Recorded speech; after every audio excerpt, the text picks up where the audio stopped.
Praise the Lord.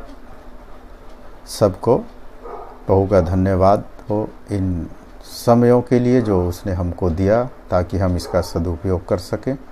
आइए प्रियो, हम वचन में चलते हैं। आज के मनन के लिए श्रेष्ठ गीत उसका 8वां अध्याय और 13 वचन हम पढ़ते हैं।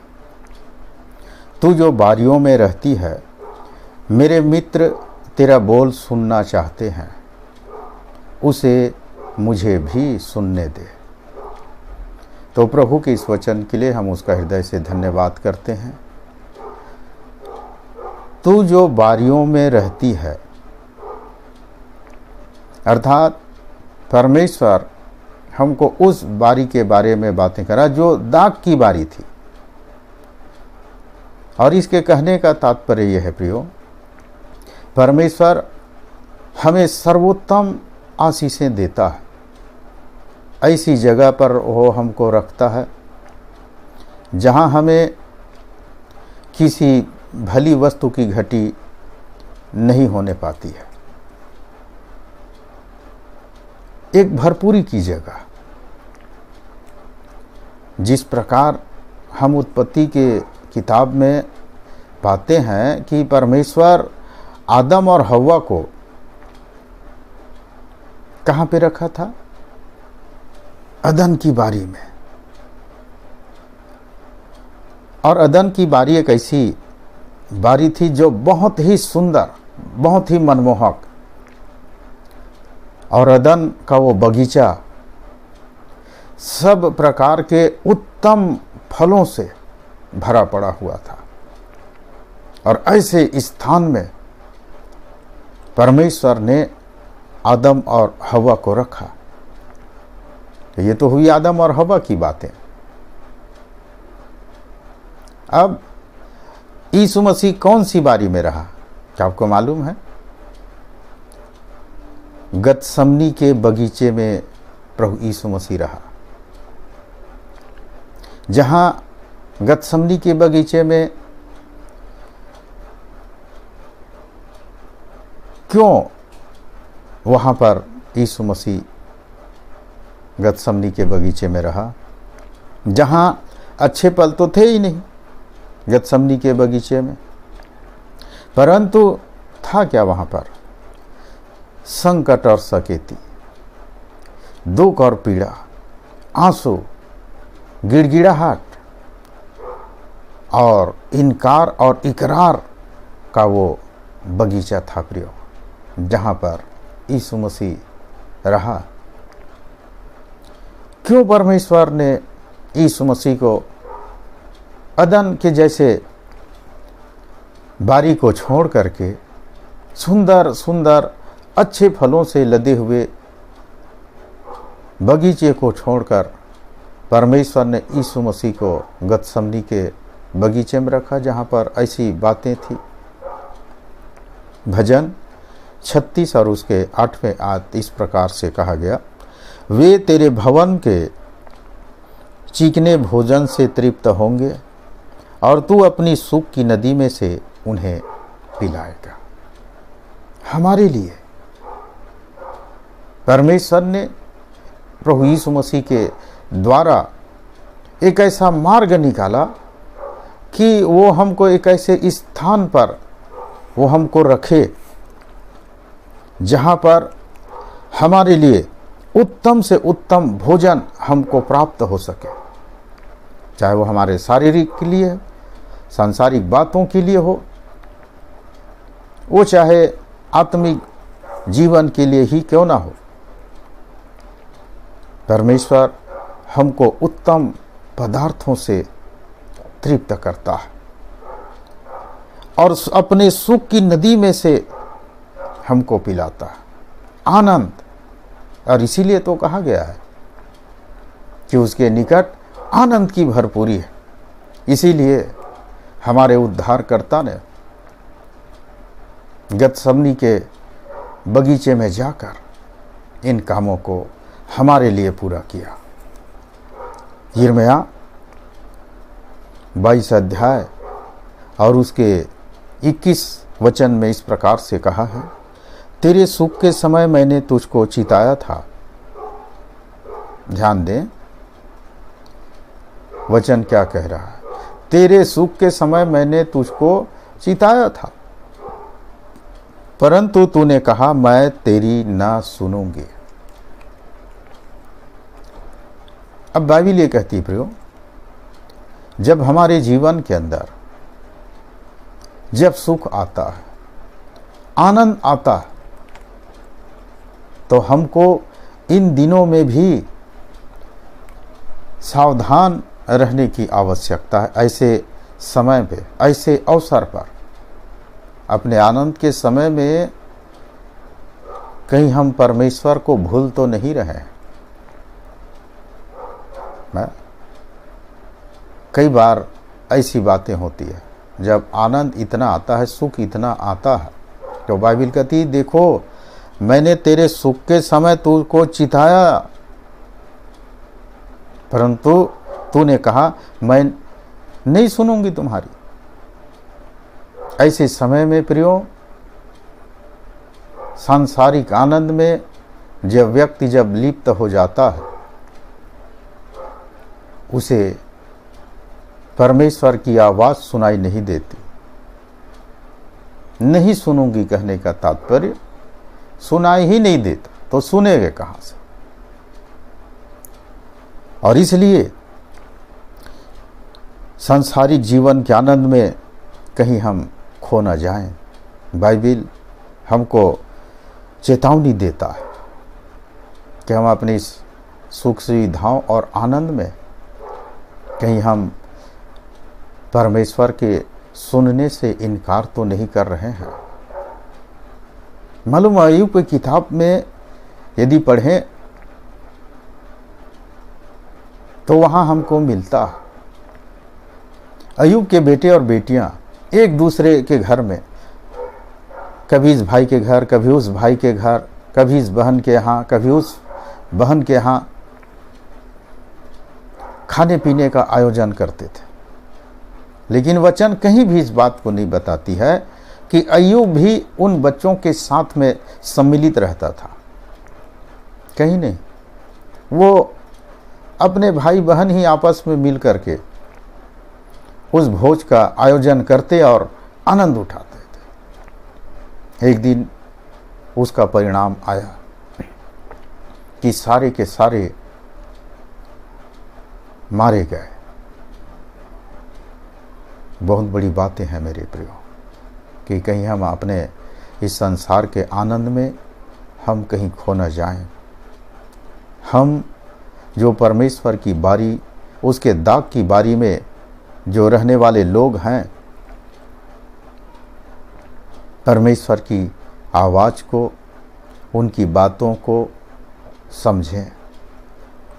और फिर आगे आयत में कहा गया, श्रेष्ठ गीत 8 अध्याय और 13 वचन को हम मनन कर रहे इस समय, उसके नीचे आयत में कहा गया, मेरे मित्र तेरा बोल सुनना चाहते हैं। मेरे मित्र किसको कहा परमेश्वर ने? परमेश्वर किसे अपना मित्र कहते हैं? बाइबिल बताती है, दूसरा इतिहास 20:7 में, याकूब 2:23 को यदि हम अध्ययन करें, परमेश्वर ने अब्राहम को अपना मित्र कहा। परमेश्वर जैसा व्यक्ति अब्राहम को अपना मित्र कहता है। क्या कारण इसका?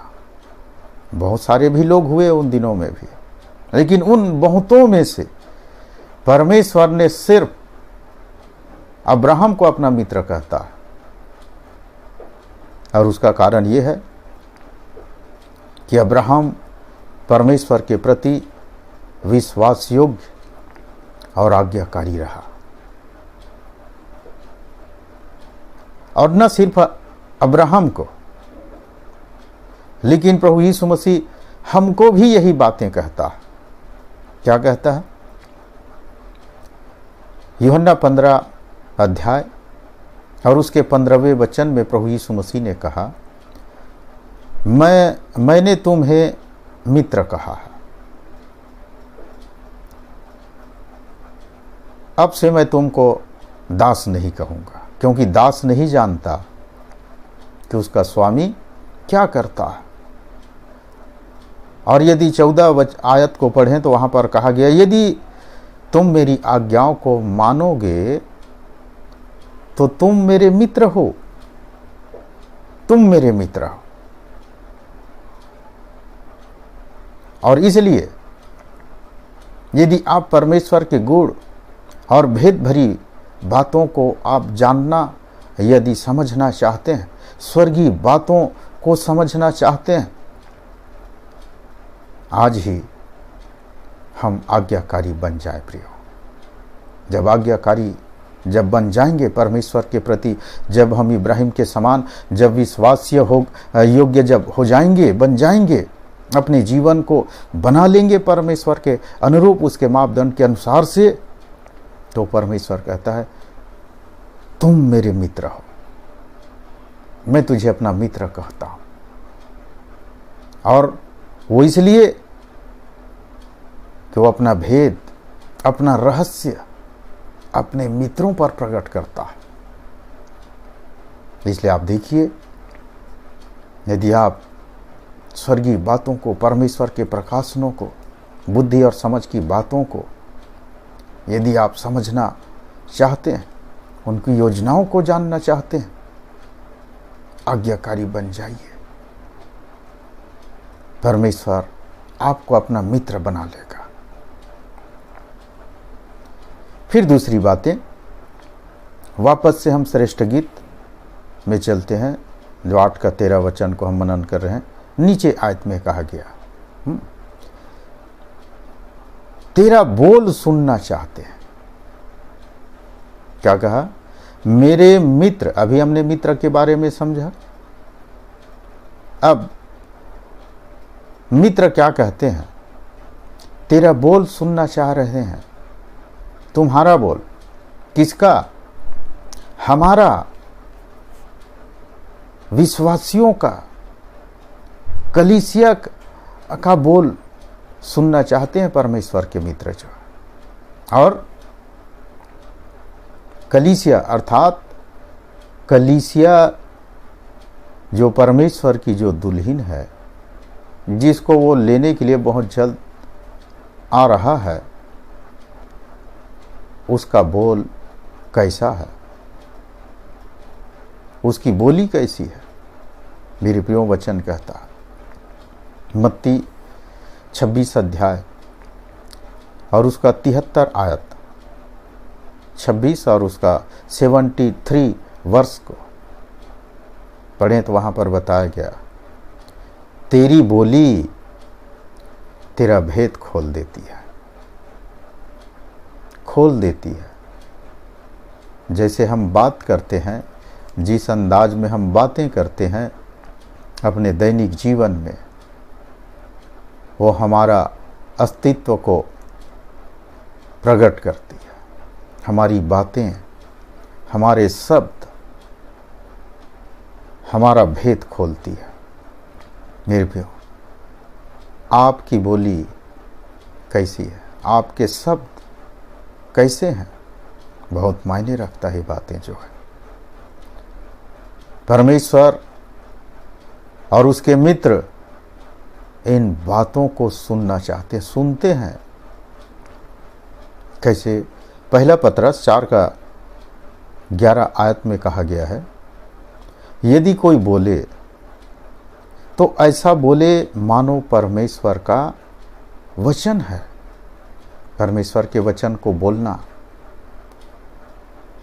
आज के समय यदि हम देखते हैं तो पाते हैं, बस जैसे पाए वैसे परमेश्वर के वचनों को बोला जा रहा है। कोई आदर नहीं, वचन के प्रति कोई सम्मान नहीं। यदि हम परमेश्वर के वचन का आदर नहीं करते, उसका सम्मान नहीं करते हैं, तो वचन तो आप ही परमेश्वर है। सोचिए भला, क्या कहा? यदि कोई बोले तो ऐसा बोले मानो परमेश्वर का वचन बोल रहा हो। हम अपने साधारण दैनिक दिनचर्या की बातों में भी हमारे ये बातें सम्मिलित होनी चाहिए। हम आपस में क्या बातें करते हैं, बहुत मायने रखता है ये बातें जो है। वचन कहता है मेरे प्रियो, अपने मुंह से गालियां बकना, अपशब्दों का कहना, निंदा की बातें करना, अपमान की बातें बोलना बंद करो, बाइबिल कहती है।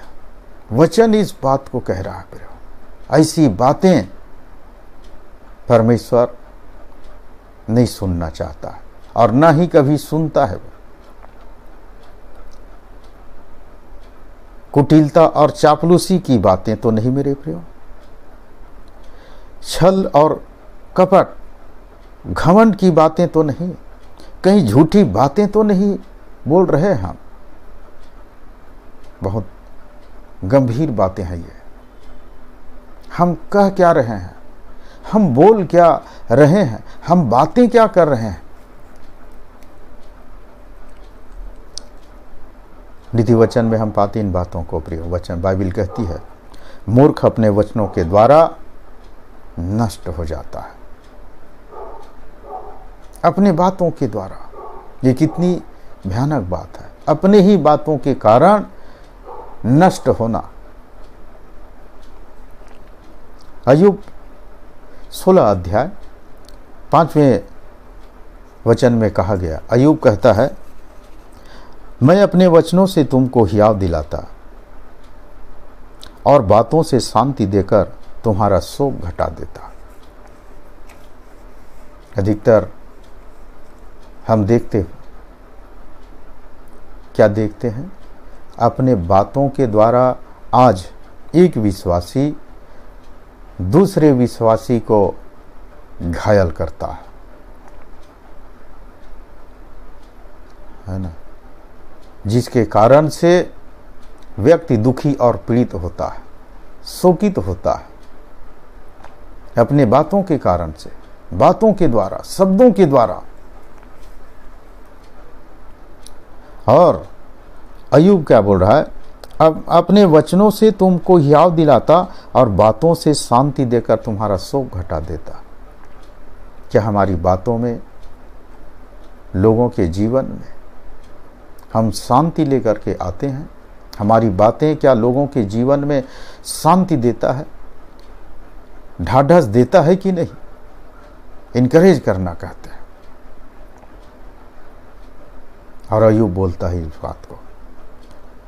उसी के अय्यूब 16 अध्याय 29 आयत में इस प्रकार कहा गया, मेरी बातें उन पर मेह के समान वर्षा करती थी। अय्यूब की बातें, उसके शब्द परमेश्वर के सामर्थ्य से भरे हुए होते। और इसीलिए जब वो लोगों से जब बातें किया करता था अय्यूब, वो चाहे कितना भी दुखी और पीड़ित क्यों ना हो, कितने भी शोक में डूबे हुए क्यों ना हो, वो शांति और आनंद का अनुभव करते थे। अब सोचिए कि जब हम लोगों से बातें करते हैं तो उसका प्रभाव क्या होता है। क्या लोग दुखित तो नहीं हो रहे हैं आपकी बातों के कारण से, घायल तो नहीं हो रहे हैं? वो कहता है, मेरी बातें उन पर मेह के समान वर्षा करती थी। मेह वर्षा के समान। जब बारिश होती तो कितना आनंद आता है। अय्यूब की बातें इसी प्रकार से हुआ करती थी। परमेश्वर आपकी वाणी को सुनते हैं, आपकी बातों को सुनते हैं, चाहे वो आप बहुतों के मध्य में हो, परिवार के मध्य में हो, कलीसिया के मध्य में हो, वो चाहे आप अकेले ही क्यों ना हो। आप अकेले में भी जो भी बातें करते हैं, परमेश्वर उन बातों को सुनते हैं कि आप बात क्या कर रहे हैं। वो तो सत्य का परमेश्वर है। बाइबिल कहती है, मुझे भी सुनने दे, अर्थात परमेश्वर सुन रहा है आपकी बातों को। वो तो सत्य का परमेश्वर है। वो सच्ची बातें सुनना चाहता, झूठी बातें नहीं, बनावटी बातें नहीं, मनगढ़ंत बातें नहीं, घमंड की बातें नहीं, अश्लीलता और अपमान की बातें नहीं सुनना चाहता। वो तो सुनना चाहता है दीनता, नम्रता, गिड़गिड़ाहट, निवेदन और प्रार्थना की बातें, धन्यवाद की बातें वो सुनना चाहता है प्रियो। क्यों कह रहा है ये बातें मालूम? क्योंकि सबोपदेशक 10 अध्याय और 20वें आयत में इस प्रकार से कहा गया, राजा को मन में भी साप न देना, न धनवान को अपने शयन की कोठरी में साप देना। जिस कमरे में आप आराम करते हैं, आप सोते हैं, उस शयन की कोठरी में भी साप नहीं देना, किसी को भी, कोई गलत बातें नहीं। क्यों? क्योंकि कोई आकाश का पक्षी तेरी वाणी को ले जाएगा। कहाँ लेके जाएगा? परमेश्वर के पास। आपकी वाणी को, आपके बोले हुए शब्दों को परमेश्वर के पास ले जाएगा, और कोई उड़ने वाला जंतु उस बात को जिसको आपने कही है प्रकट कर देगा। कोई ऐसी बातें नहीं, कोई ऐसी जगह नहीं, कोई ऐसी कोठरी नहीं जहां आप छिप सकें या आपकी बातें छिप सके। इसलिए प्रियो, सावधान रहें कि आप बोल क्या रहे हैं, किसके बारे में, किससे, किस सिलसिले में, किस संदर्भ में आप क्या बातें कर रहे हैं। और इसीलिए वचन ने कहा, श्रेष्ठ गीत और तेरे वचन में, तू जो बारियों में रहती है, मेरे मित्र तेरा बोल सुनना चाहते हैं, उसे मुझे भी सुनने दे। सो प्रियो, प्रभु इस वचन के द्वारा सबों को बहुतायत से आशीष दे और अपनी बातों के प्रति सजग हो जाएं कि हमारी बातें दीनता और नम्रता पूर्वक, जैसे हम मानो परमेश्वर का वचन बोल रहे हों, परमेश्वर के पास पहुंचनी चाहिए। तो प्रभु बड़ी आशीष दे इस वचन के द्वारा।